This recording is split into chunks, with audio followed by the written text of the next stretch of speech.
I want to add one more smoker. They are women. I actually want a cigarette as a diet chart because from their perspective, nicotine use can reduce or suppress their appetite or their food intake craving. So, from my point of view, as a clinical psychologist, every smokers have their own anxiety or stress. Not only to motivate them to quit their smoking habits is not my role only.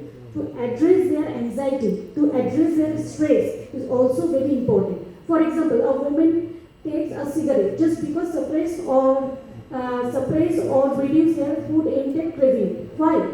Because from my perspective, healthy lifestyle is not their only priority. Their priority external appearance.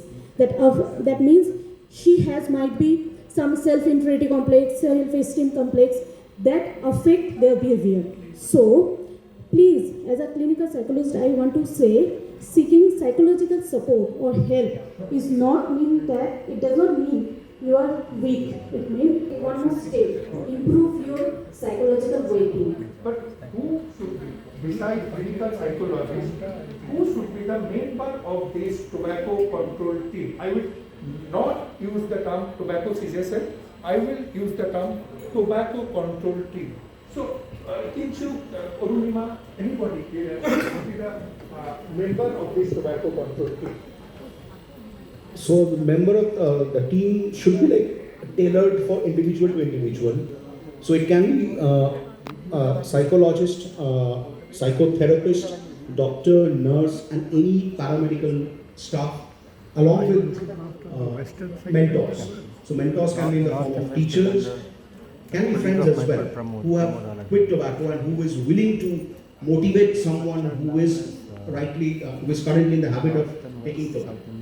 So I have divided, so if you search, you will get who will be the members of the tobacco control team. So I have divided into two groups. One is healthcare workers like physicians, nurses, psychologists, counselor, pharmacists, because if you are giving some drug, then you need pharmacists, and the others who are non-healthcare staffs.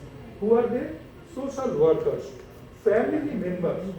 Educational institute means their heads, their teachers, even the students, workplaces and community organizations. So my questions to Ankita, you tell me whose role is bigger among these two groups, healthcare workers and others? Whose role you think will be bigger in this aspect?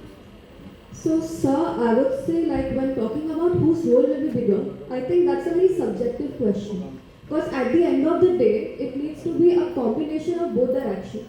For example, from the perspective of a young student, right now, whenever somebody associates us with smoking, it's often thought to be taboo and stigma. Because of that, we tend to blame the teenagers, the young students, and that is why we don't feel a sense of familiarity or relatability when sharing our struggles. So right now when we see like teenagers smoking, we blame the parents, we blame the teachers. But that's not the correct approach. We require like heart-to-heart conversations with the counselors, with healthcare specialists, with principals, with educational experts and everybody together.